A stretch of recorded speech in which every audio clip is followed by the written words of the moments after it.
Bom dia, boa tarde, boa noite. Queria cumprimentar então a todos e a todes e a todas que estão assistindo este vídeo. Eu queria dizer que o propósito aqui é trazer, em essência, as ideias de Emile Durkheim no que concerne a sua contribuição para a sociologia da educação, ou seja, como que ele define, concebe e apresenta esta relação entre educação e sociedade para nós. Para tanto, eu vou abrir aqui uma apresentação que eu montei para esta ocasião, tá? E estarei, portanto, não é, valendo-me dela para expor, então, as principais ideias do autor. Não é? Vamos dizer que ele nasceu não é, na região da Alsácia-Lorena, mais precisamente em 1858, e vai falecer, então, em Paris em 1917, então, com 59 anos. Não é? Ele foi um dos fundadores da sociologia enquanto ciência, não é? É um expoente conhecido por vocês, não é? E a obra em tela que a gente vai se debruçar, especialmente, é essa, não é? Que foi editada pela primeira vez em 1939, aqui no Brasil, que atende ao nome, ao título, então, de Educação e Sociologia. Como eu falei para vocês, então, ela foi editada aqui em 1939, mas ela foi escrita originalmente, não é, entre os anos de 1903 e 1911. Para o Durkheim, a sociedade e cada meio social particular é que estabelece o ideal que a educação desenvolve. Não é? Isto a gente vai ver depois, atende ao sentido contrário ao que alguns filósofos que ele mesmo critica, no caso, o Kant, não é, que entendia que a educação deveria, numa perspectiva mais idealizada, né, deveria buscar a perfeição humana, ou mesmo John Stuart Mill, que é um filósofo inglês, não é, que a educação deveria visar, então, a busca da felicidade, né, quer dizer, e Durkheim vai se contrapor a isso e vai dizer que a educação, ela resulta, não é, dos contextos empíricos, ou seja, dos estágios de desenvolvimento daquela sociedade. Em suma, a reflexão sobre a educação, para ele, está intimamente relacionada à centralidade que a moral ocupa no seu pensamento. Essa moral que, em determinado momento histórico daquela sociedade, daquele grupo, não é, acaba se impondo aos indivíduos. Na perspectiva dele, existem três metas fundamentais que a sociologia da educação fixa para a escola.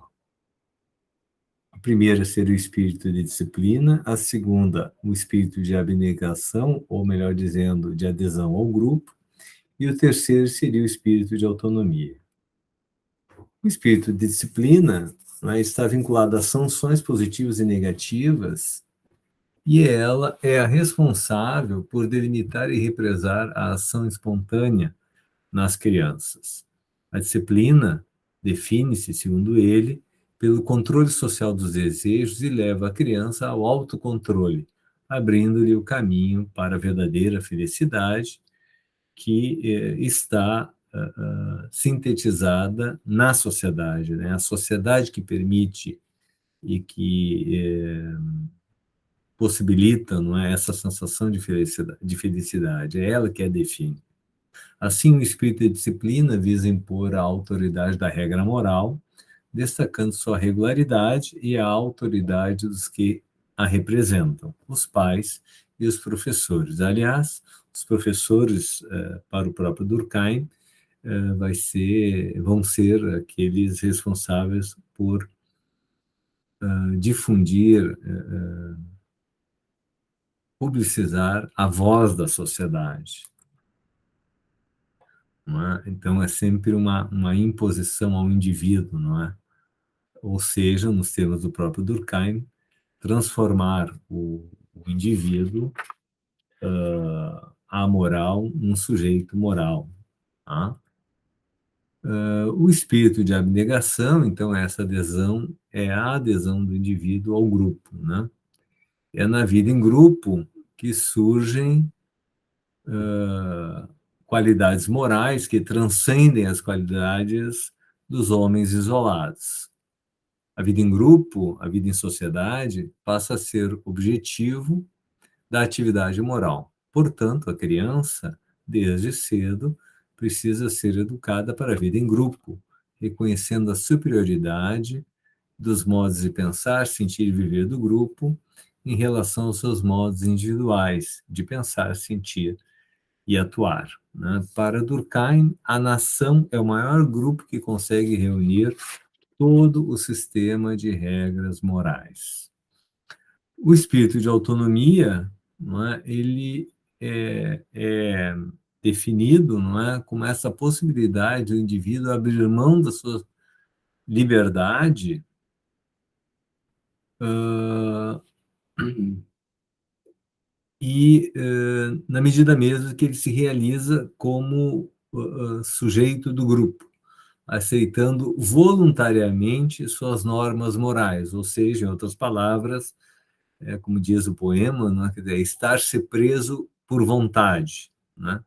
Nessa perspectiva, a educação moral para esta autonomia é a educação para a aceitação da norma moral e a sujeição a ela, seja em relação à realidade existente, seja em aspiração a uma realidade mais rica. Aliás, depois, eu acho que é importante dizer isso, né? Quer dizer, isso pressupõe nem há que relativizar um pouco essas críticas que são dirigidas ao Durkheim na perspectiva de que ele é um sociólogo que defende o conformismo social, né? Eu acho que é uma leitura um pouco apressada da obra dele, né? Ele vai deixar, ele vai desejar, ele vai fomentar, ele vai propor, inclusive, que se instaure outros elementos, outros predicados morais ainda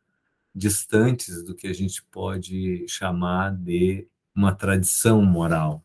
Tá? Então, eu acho que isso é importante ao final, né, dessa apresentação, isso vai ficar mais claro. Então, portanto, a questão da educação, para ele, vai centrar-se na forma de apresentar à criança, esses princípios, fazendo com que ela entenda racionalmente, não é, a necessidade da regra moral e passe a adotá-la em sua conduta. Nas normas mais simples de sociedade, nas formas, perdão, mais simples de sociedade, não é, sociedade mais primitivas, vamos dizer assim, a transmissão desses princípios, principalmente o espírito de disciplina e abnegação, era feito pela tradição e pelos costumes.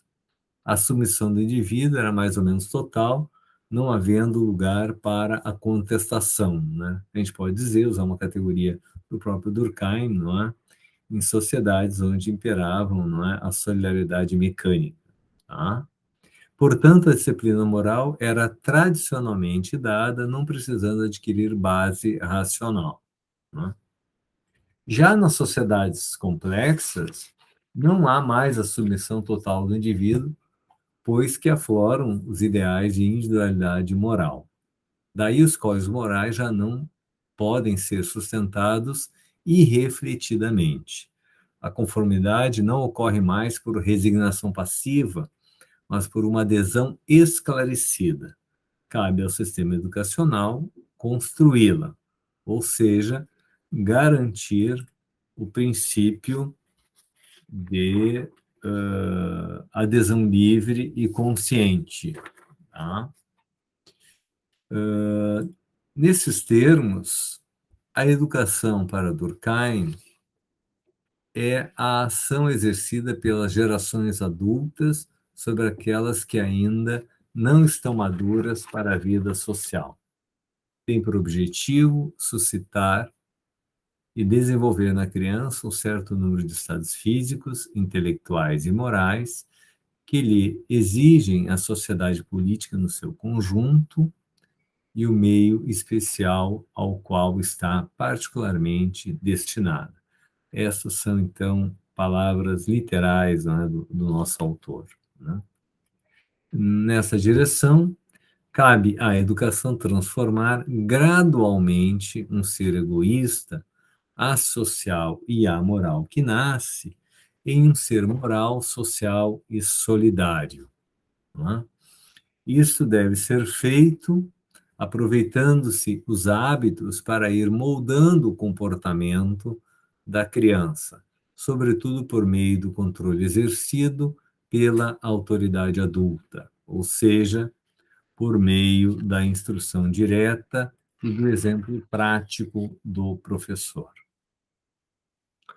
Destaque-se que a educação é una e múltipla para Durkheim, não é?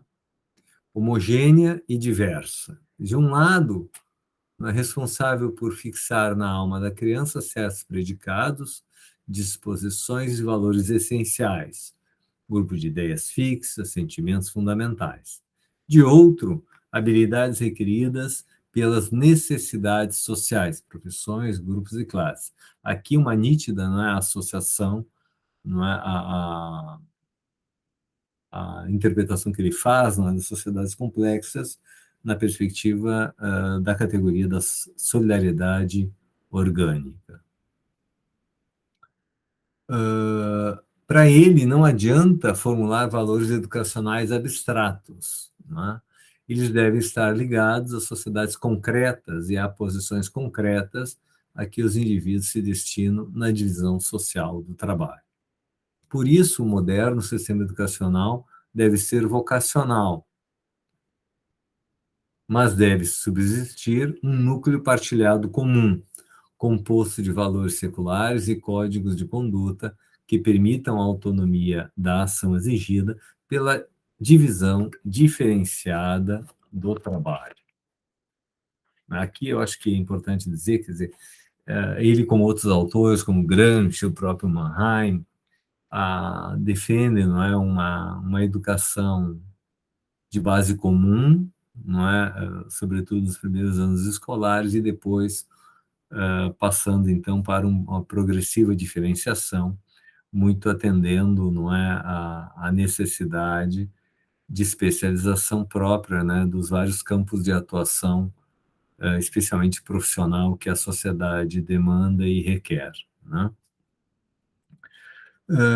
Então, se a educação é essencialmente social, o Estado não pode desinteressar-se dela. Aqui é um importante destaque ao papel do Estado, à função do Estado no âmbito da educação. Né? A ordem social moderna exige que o Estado assuma a direção do sistema educacional. Deve controlar os programas de estudo, garantindo que reflitam os ideais a que a sociedade se dedicou, assegurando que as crianças sejam educadas para os papéis que terão de assumir na divisão especializada do trabalho. Mais uma vez, então, não é a relação aí que pode se fazer com a categoria da solidariedade orgânica, não é? Que é a categoria que ele usa para interpretar, vamos dizer assim, as sociedades modernas, complexas, enfim.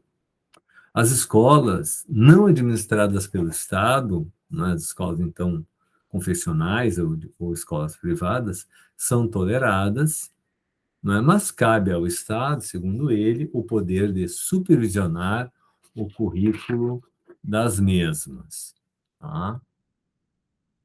A escola, né, não pode ser a pertença de um partido, e o professor falta aos seus deveres quando usa a autoridade de que dispõe para arrastar os seus alunos no trilho de seus próprios ideais, por mais justificados que lhe possam parecer. Mas tem havido até hoje, isso nos termos literais do Durkheim, nas suas palavras, um certo número de princípios que poucos ousam negar abertamente e face a face. O respeito à razão, pela ciência, pelos ideais e sentimentos que estão na base moral democrática. O papel do Estado é esclarecer esses princípios essenciais, fazê-los ensinar em suas escolas ou nas suas escolas, né? Seriam, eu não diria princípios universais, mas princípios mais gerais, mais comumente compartilhados, né, no tecido social, né? E aqui a intervenção dele inicial, né, quando ele fala de que o professor não deve, não é, apresentar as suas crenças, né, os seus ideais mais próprios, eu acho que ele faz para aqui com Weber, né, naquele livro, na Ciência e Política, Duas Vocações, onde o Weber, né, condena, né, qualquer manifestação política, né, ou qualquer compartilhamento de ideais políticos, ou mesmo publicização dos ideais políticos do professor junto aos seus pupilos, aos seus alunos. Tá? Bom, ele ainda vai dizer nessa mesma obra, não é, que a sociologia, a psicologia, a pedagogia, não é, exercem um papel diferenciado, ainda que complementar, não é, no processo educativo. A sociologia caberia, então, auxiliar da definição dos fins da educação, ou seja, estabelecer que necessidades sociais, né, identificar, então, as necessidades sociais na perspectiva de definir, então, o sentido da educação. Né? Quer dizer, para que serve essa educação? Qual é a função social que ela dá conta? Não é? O que ela contribui, então, para a reprodução da sociedade? Tá? No que diz respeito à psicologia, caberia a função de auxiliar na definição dos meios, né? Ela deve estar então atenta às condições, não é, que acabam condicionando, né, a emergência dos diversos hábitos, desejos e emoções das crianças, né? Dar a conhecer, não é, essas condições, esses contextos e esses hábitos, desejos e emoções das crianças e, portanto, explicar, né, de onde é que saíram. E a pedagogia, não é, seria responsável por construir as teorias explicativas, ou seja, as maneiras de conceber a educação. Tá?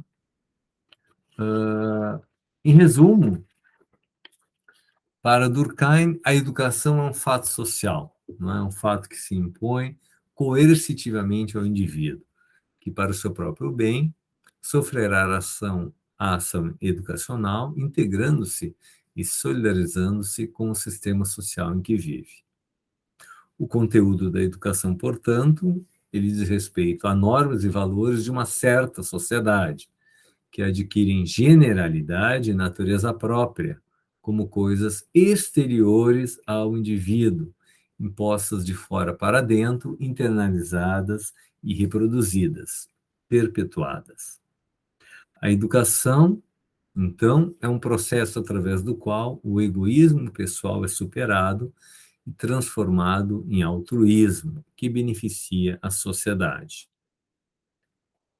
Enfim, a educação é o meio pelo qual ela prepara, na formação das crianças, as condições essenciais de sua existência e reprodução da sociedade. Aqui a gente pode perceber nitidamente, não é, muito do conteúdo das regras do método sociológico, não é? Então ele aplica essa interpretação que ele faz da relação entre a educação e a sociedade, né? Percebe a educação como um fato social e aplica, então, aquelas regras do método sociológico que ele mesmo, né, tipificou na obra que leva esse nome, né, das regras, em 1895, né, publicado em 1895. Para ele, então, a função da educação é construir as propriedades da sociedade no indivíduo. É a sociedade, com efeito, que nos liberta de nós mesmos, que nos obriga a contar com outros interesses além dos nossos. É ela que nos ensinou a dominar as nossas paixões, os nossos instintos, a fazer-lhe a própria lei, a privarmos-nos, a sacrificarmos-nos, a subordinar os nossos objetivos pessoais a objetivos mais elevados. Todo o sistema de representação que mantém em nós a ideia e o sentimento da regra, da disciplina, tanto interna quanto externa, é a sociedade que o institui nas nossas consciências. Para ele, não é? A sociedade é a medida de tudo, né, nessa educação. Em resumo, a educação é moral porque impõe restrições às paixões. É intelectual, pois que melhor adequa a conduta do indivíduo diante do seu contexto. Talvez aqui duas das dimensões daquilo que cabe à escola, não é? Como função, não é? Permitir, possibilitar, problematizar e potencializar a relação dos indivíduos com o conhecimento e, ao mesmo tempo, oferecer, não é, experimentos, situações, dinâmicas de socialização do indivíduo, não é, de modo que ele possa, não é, aprender, não é, e ou incorporar, não é, os termos morais que balizam a vida em sociedade. Então, a partir do Durkheim, pode-se dizer que, porque na escola temos um microcosmo social, os métodos pedagógicos devem também assumir um caráter social, né? Então, veja aqui o diálogo que ele estabelece, não é, em entre a educação, não é, e a sociedade, né? Quase que uma relação de reciprocidade.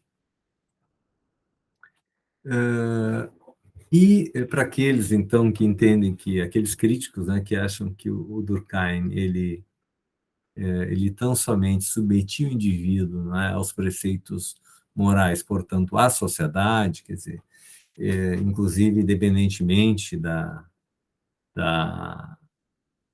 do quanto injusta possa ser essa sociedade, ou fosse essa sociedade, não é? Ele tem na introdução, então, desse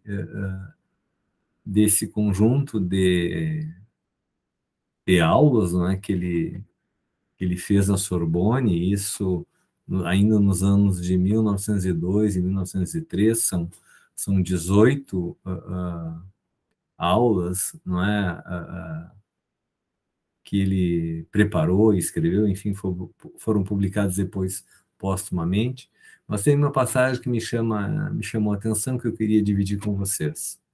Diz ele: uma sociedade como a nossa não pode se dar por satisfeita com os resultados morais já adquiridos.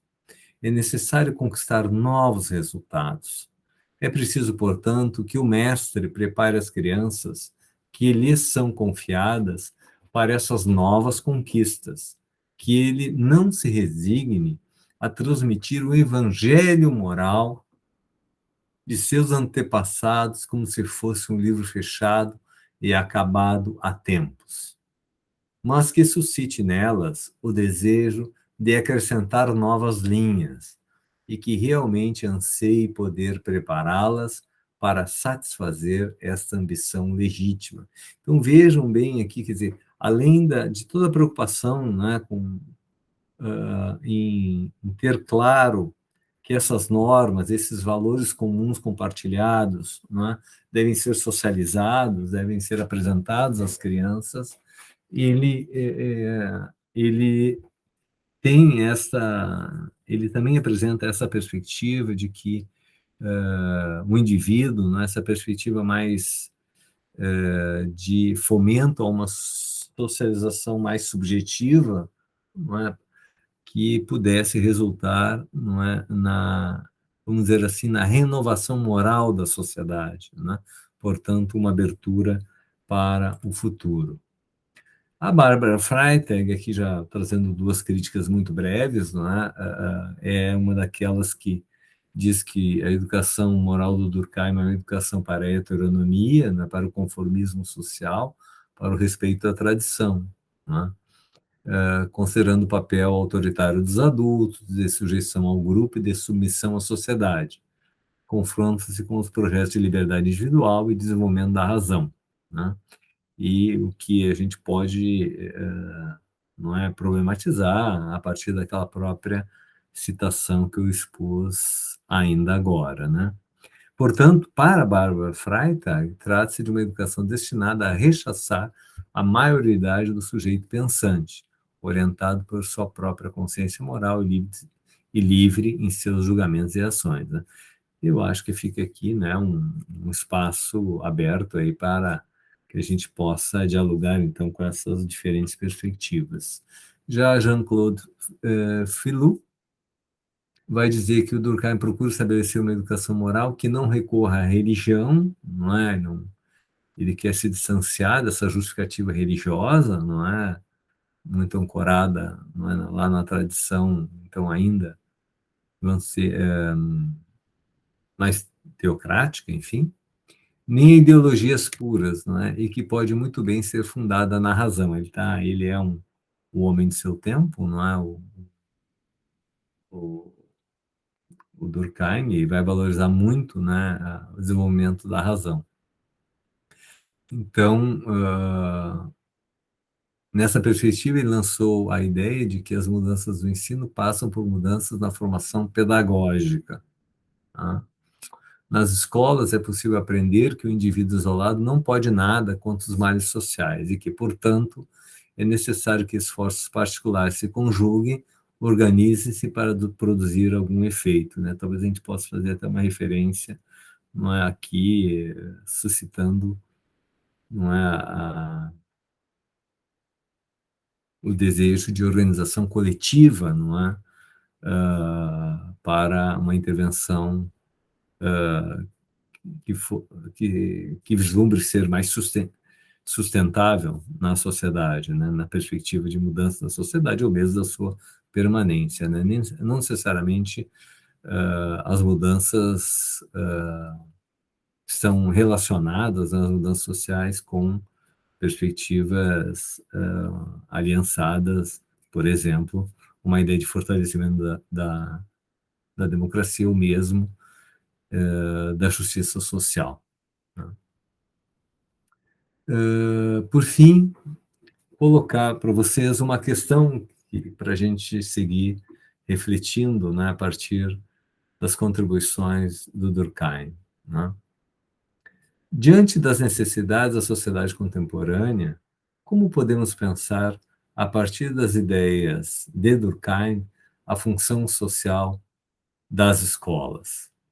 Teria a educação escolar a função de ajustar, pura e simplesmente, o indivíduo à vida social, conformando-se a ela sem questionamentos, críticas ou resistências? Qual seria o papel do educador? Um instigador do pensamento autêntico e autônomo ou um mero orientador social? Então,